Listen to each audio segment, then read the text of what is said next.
Welcome to the Brain Blast Podcast. Your hosts, Wayne Jackals and Kyle Francois.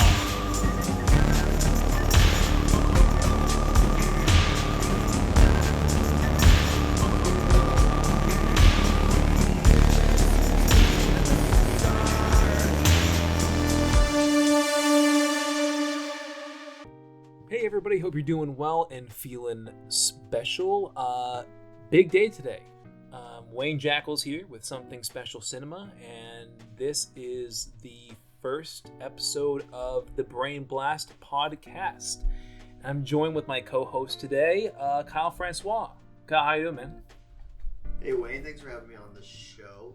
It's such an honor, pleasure to be here, and I can't wait. Well, you know you got a permanent spot here, buddy. I mean, really, the ground up, this whole podcast was made by you. I was in kind of a desperate need, trying to figure out scientific platforms to talk about, the needs of our world, and you luckily came out with this idea, and I kind of owe it all to you. Thank you. Yeah, you're welcome.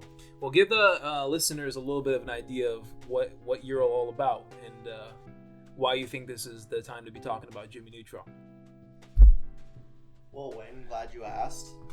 With so much uncertainty in the world today, there's a lot that we don't know, and based off of scientific theories from about 20 years ago, I think we really need to revisit some of those to help solve some of the mysteries that exist in society today.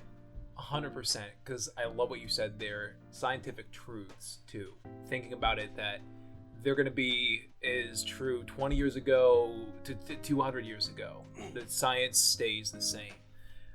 So let's get right into it. So we're on episode 1, season 1, episode 1.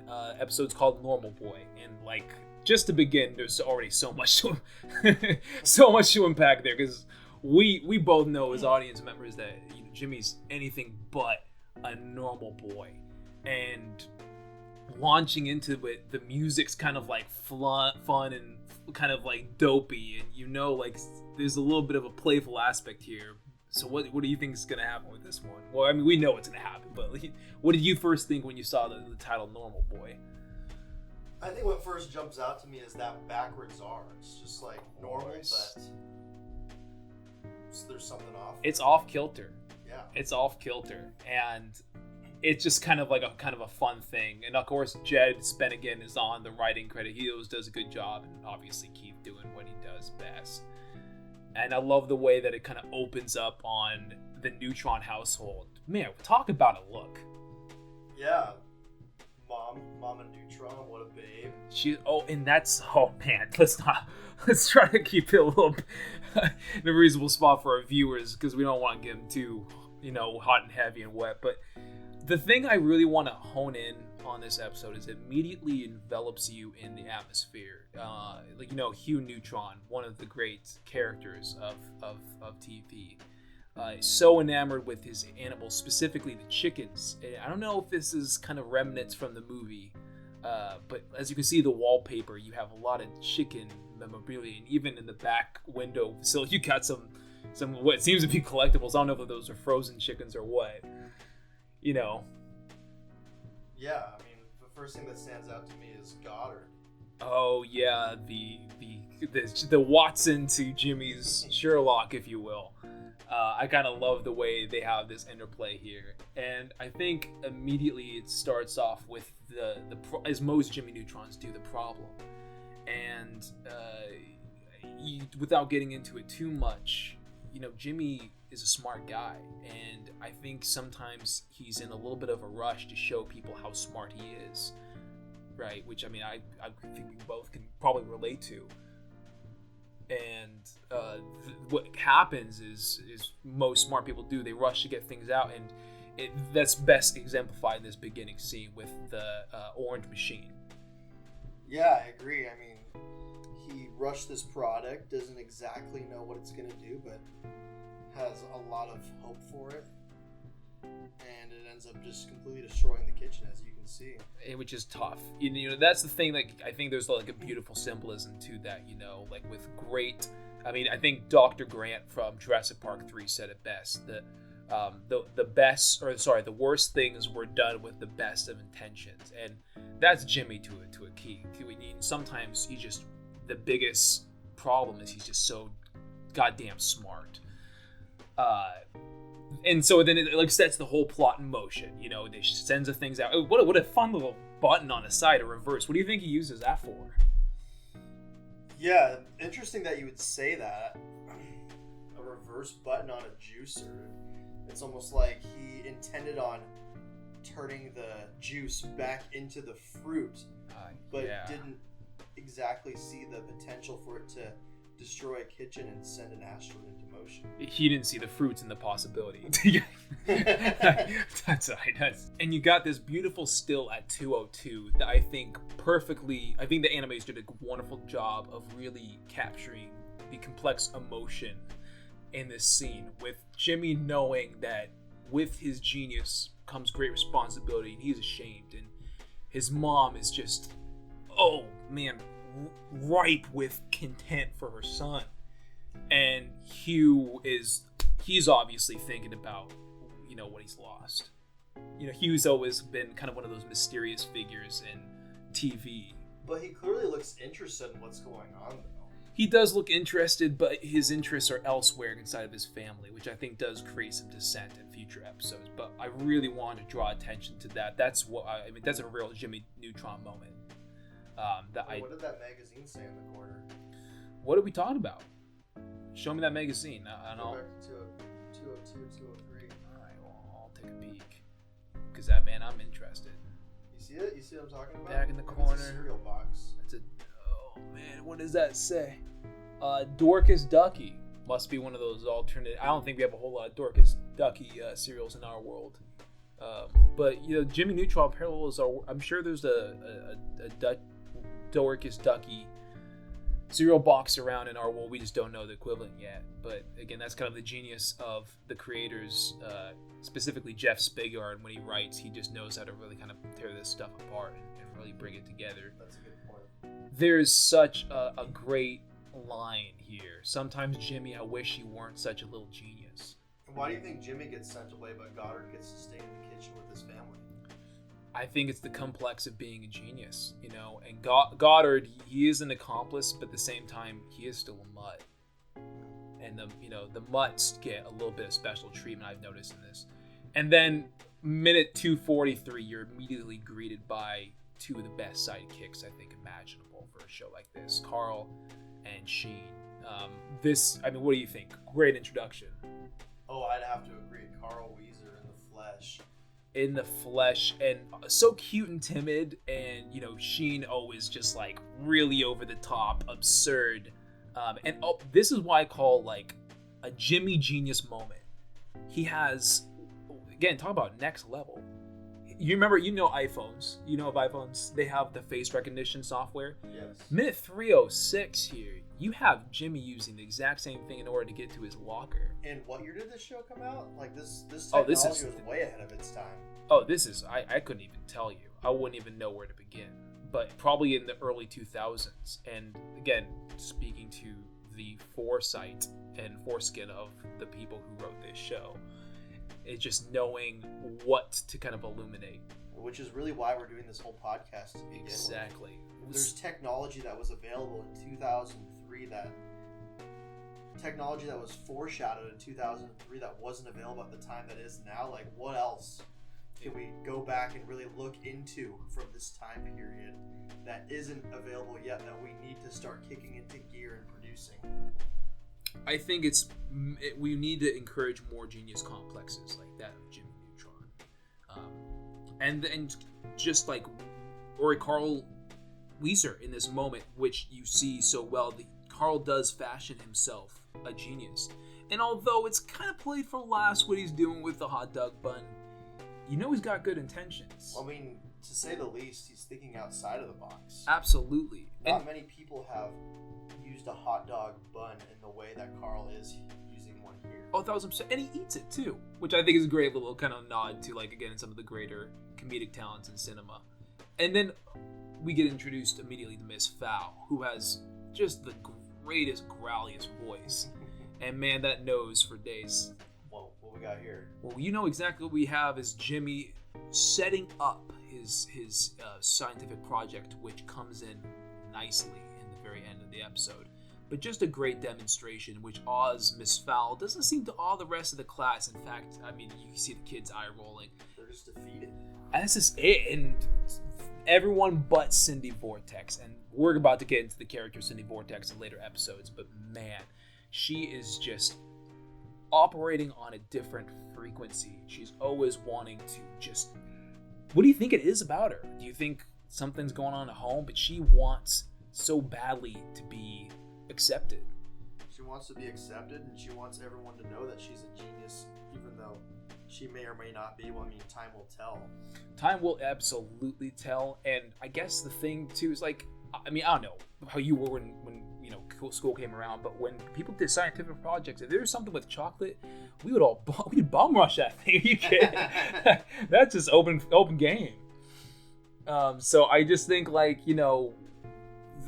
I think the kids in this episode aren't necessarily acting the most accurate, but at the same time, magnetics are great, and it's sad to see someone so spunky like Cindy kind of defeated too. And if you know Cindy's defeated, they're all defeated. And we all know how big a deal some of these science projects are. We all want to show off what we know, and we all want affirmation from our fellow classmates that we did a good job. And it seems that she might never get that with someone as smart as Jimmy Neutron being in the same classroom as her. Yeah, which is tough because you don't want to get rid of the Jimmy Neutrons. Oh, what a fun little visual moment with the light bulb too, because you understand it's just a gimmick, but it's cool showing that Jimmy's got a little bit of a moment, it's a light brain blast, And some comic relief. It's a little bit, because I think this is kind of getting to be a little bit more of a heavy episode. Just in the way that it explores the burden of geniusdom, which I believe is a word. And immediately they launch into the solution of the problem of Jimmy being too smart. Jimmy wants to take it back a couple notches in his intelligence, and I love the way they use lighting in this, this just cacophony of visuals to kind of illustrate the multifacets of Jimmy, showing he's about to downgrade. And if you get a look at that switch, you see a lot of different things. Einstein, which is probably where he's at right now, he's probably a little bit past, dare I say. Ben Stein, normal, and then Drool Monkey. What do you think about Drool Monkey? Drool Monkey? Why would that even be an option, you think? Jimmy's playing a little bit of a game. I don't think he knew he was going to go to Drool Monkey either.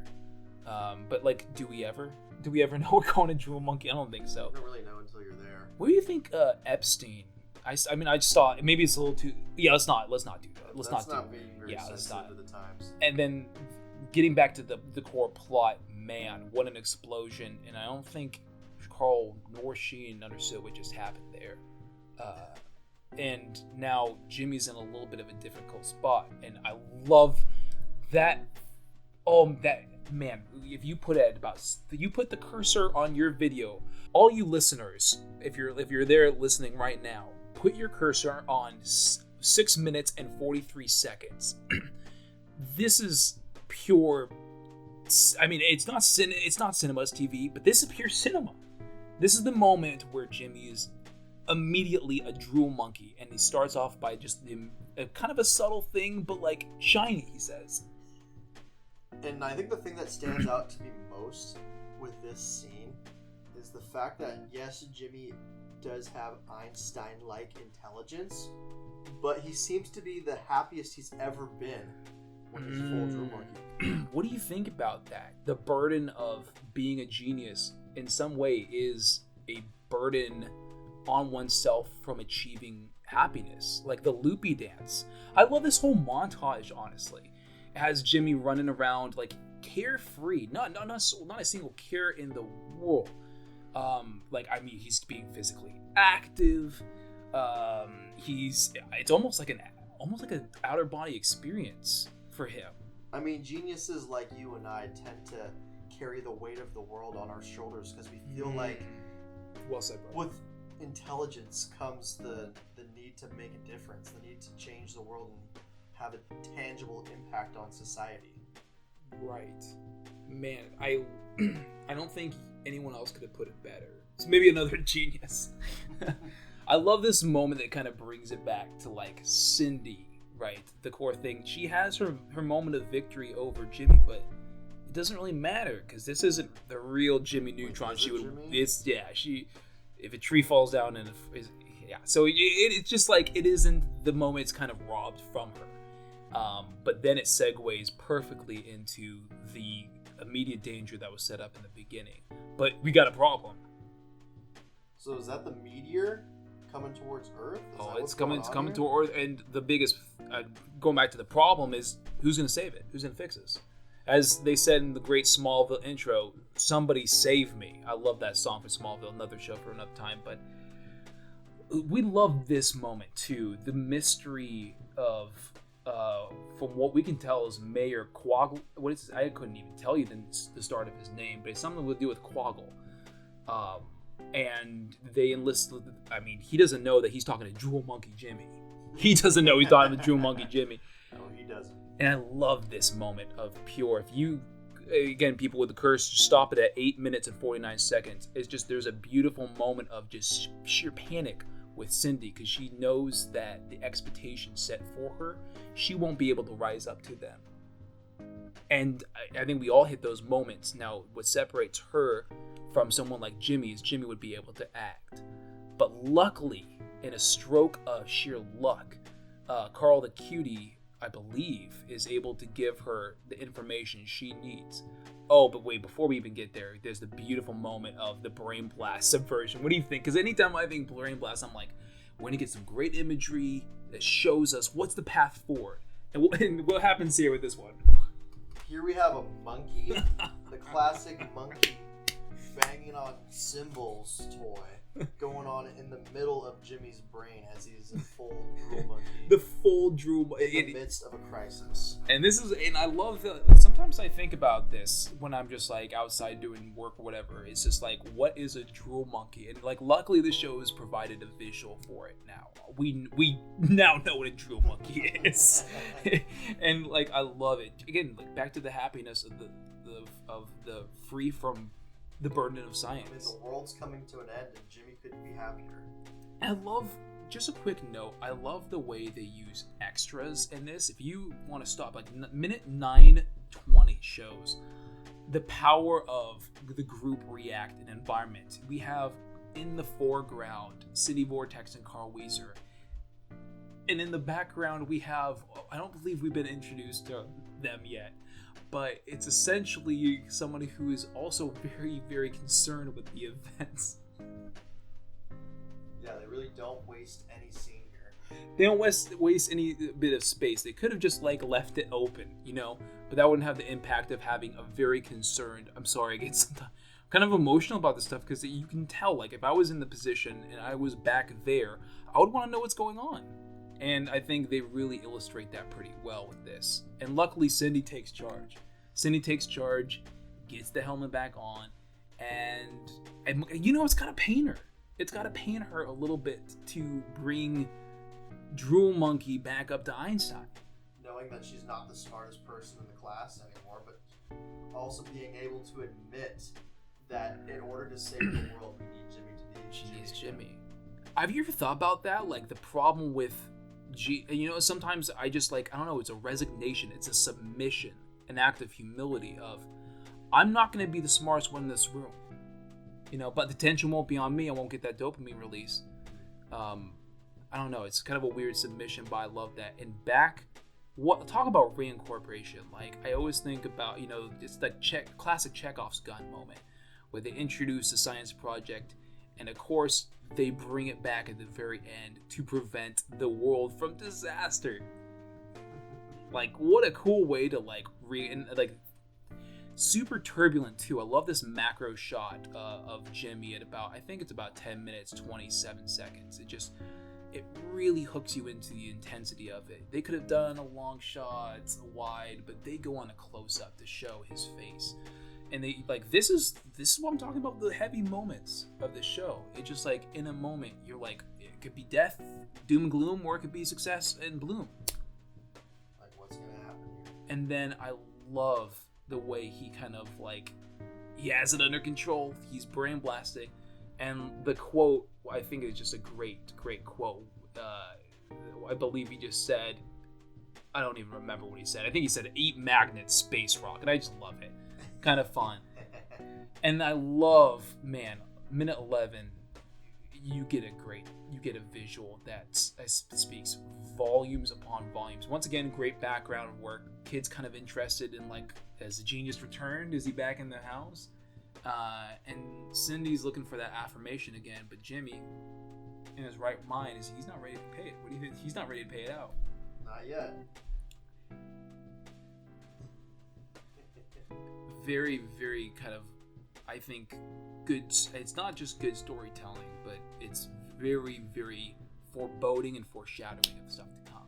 And it kind of really helps set the stage of who these characters truly are and what we can expect down the road. And yeah, what they're gonna be exactly. The Anakin Skywalker to the Darth Vader transformation is, I think, what we're looking at. And what a great punctuation at the very end. It's like, hey, no matter how smart you are, you can still be silly. Amen, Wayne. And I think it's important to remember that with great technology comes great responsibility. Yes. One wrong flick of the switch and the whole world can come crashing down. Absolutely. And yeah, it's as easily as just like a switch. What type of fail-safe buttons are we putting on our structures in this world? Which ones are we going to be triggering that just reverses all the progress that we can make? Is that the question that we should be asking? Or is it time to kind of re-examine the burden of genius? The burden of genius and how we deal with the people underneath. The sweetness, the silliness. What I got from this episode is no matter what, be as silly as possible. Because no matter what, that bridges the gap between the low IQ and the high IQ. Easy. Do a little bit of a loopy dance and but be mindful of when it's time to step down and let a better genius take the mantle. Couldn't have said it better myself.